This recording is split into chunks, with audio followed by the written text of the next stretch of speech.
I have been asked by multiple people for multiple months to finally release this jet, so this is what I'm doing today. Hello there and welcome to the video where I finally showcase and show off the Wasp I have made, or the custom Wasp I've made, which people have been asking for me to release for ages, so I'm going to be doing that today. Now before we get further into this video, I'm just going to say if I sound quiet or unwell, I haven't slept for a few days now, so that's why, among other reasons I have, but so yeah, sorry about that.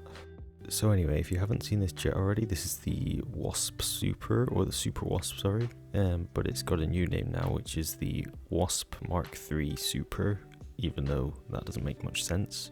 Now, what is different between the Super Wasp and the normal Wasp? Well, the Super Wasp has extremely maneuverable abilities, essentially. All the flaps are changed, sort of, and the elevators and everything are all they have very high elevation, essentially, so you can do extreme stunts with it, including hovering in a way. And that's essentially exactly what you're seeing in this video, where I'm just flying about without, like, I'm going at a really slow speed between like 20 to 40 meters a second without falling out of the sky. And you can do many other stunts with this thing as well, including like really cool backflips where, you know, you have so many G's that the pilot would definitely die, but they're cool. Another important but very simple feature on this aircraft is a custom automatic flap system, where the flaps will automatically move into different positions when the plane is in a certain situation. For example, when the plane is below 100 meters and it is going below a certain speed, the flaps will deploy so you don't fall to the ground as easy. A few other very obvious changes are, for example, the fact that the drop tanks, which are on the original version of the Wasp 2.0, are not on this version.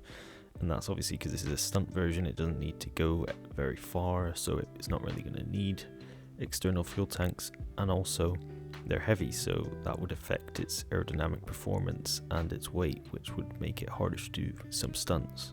The last two things that I've changed about this jet is, first of all, the engines are slightly more powerful, but it's not really that much noticeable because they don't really seem very different, because you don't really cruise with this jet, you just go doing stunts, so you won't really notice a difference.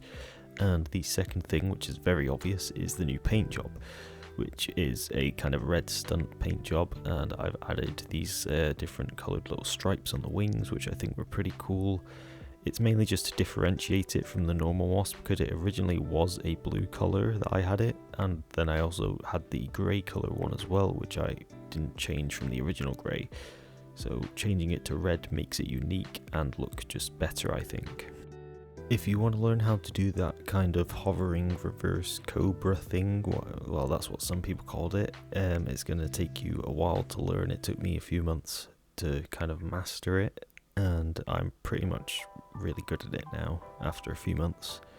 And it's actually pretty easy to get down eventually. Once you've kind of got how to get into the maneuver, you'll probably figure out how to stay into it. So there you go, now you know everything about this new plane, or well, not new plane, but this modified Wasp, and so I'm going to leave a link in the description for downloading it. And now I'm just going to leave you with this nice little clip of me flying through the desert for 10 minutes, where I had my finger on the S key for 10 minutes straight, so that hurt quite a bit, but it was worth it. So yeah, that's it. Thanks for watching, and I'll see you in the next one.